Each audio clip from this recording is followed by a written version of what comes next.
మత్తయి సువార్త 23వ అధ్యాయం 27, 28 వచనాలు చూద్దాం ఒకసారి. అయ్యో వేషధారులైన శాస్త్రులారా, పరిసయ్యులారా, మీరు సొన్నము కొట్టిన సమాధులను పోలి ఉన్నారు. అవి వెలుపల శృంగారముగా అగుపడును కానీ లోపల చచ్చిన వారి ఎముకలతోనూ సమస్త కల్మషముతోనూ నిండి ఉన్నవి. అలాగే మీరు వెలుపల మనుషులకు నీతిమంతులుగా అగుపడుచున్నారు కానీ లోపల వేషధారణతోనూ అక్రమముతోనూ నిండి ఉన్నారు. చదవబడిన వాక్యంలో మీరు సున్నము కొట్టిన సమాధుల్లా ఉన్నారని వేషధారులను దేవుడు తిడుతున్నాడు. వెలుపట శృంగారించి కొందరు, ఇక్కడ ఎలా శృంగారింపబడింది? ఇటాలియన్ మార్బుల్ అంటారు చూసారా, అలాంటి తెల్లటి పాలరాయితో చాలా బ్యూటిఫుల్గా నిర్మింపబడింది.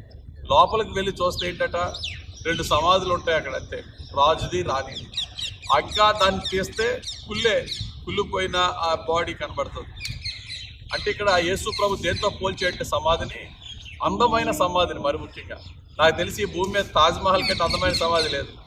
ఈ అందమైన సమాధిని దేంతో పోల్చాడంటే వేషధారులైన పరిచయంతో పోల్చాడు.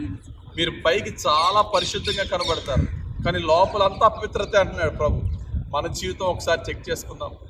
సంఘంలో, సమాజంలో చాలా పరిశుద్ధంగా ఉంటున్నట్టుగా మనం కనబడతాం కానీ హృదయాంతరంగంలో మన ఆలోచనలు ఎప్పుడు కూడా ఈ లోక సంబంధమైన అపవిత్రతతోనూ, కోపంతోనూ, అసూయతోనూ, మోహపు అపవిత్ర కోరికలతో నిండిపోయింది.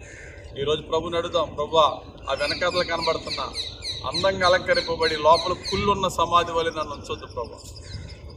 ప్రపంచంలో ఈ సమాధికి చాలా ప్రత్యేకత ఉంది. ప్రపంచం 7 వింతల్లో ఒక వింత అయింది. చాలా అందమైన సమాధి.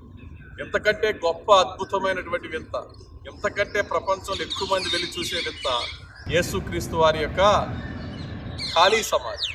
ఆ ఖాళీ సమాధిని అరిమిత యోసేపు నిర్మించుకున్న ఆ సమాధిని యేసు ప్రభు జయించి, సమాధిని గెలిచి, మరణాన్ని గెలిచి బయటకు వచ్చిన సమాధి మనందరికీ కూడా ఒక గొప్ప నిరీక్షణ.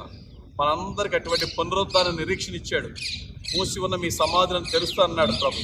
కాబట్టి మన జీవితం బ్రతుకున్నంత కాలము వెలుపటి కంటే లోపల పరిశుద్ధంగా ఉండని ప్రయత్నిద్దాం.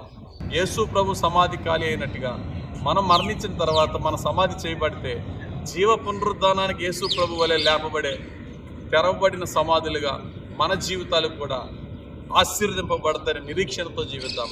దేవుడి తన పరిశుద్ధ వాక్యం మన జీవితంలో నెరవేర్చి వెలుపటి కంటే లోపల ఇంకా యేసుక్రీస్తుకి ప్రీతికరంగా పరిశుద్ధంగా జీవించే కృప పరిశుద్ధాత్ముడు మనకు అనుగ్రహించును గాక.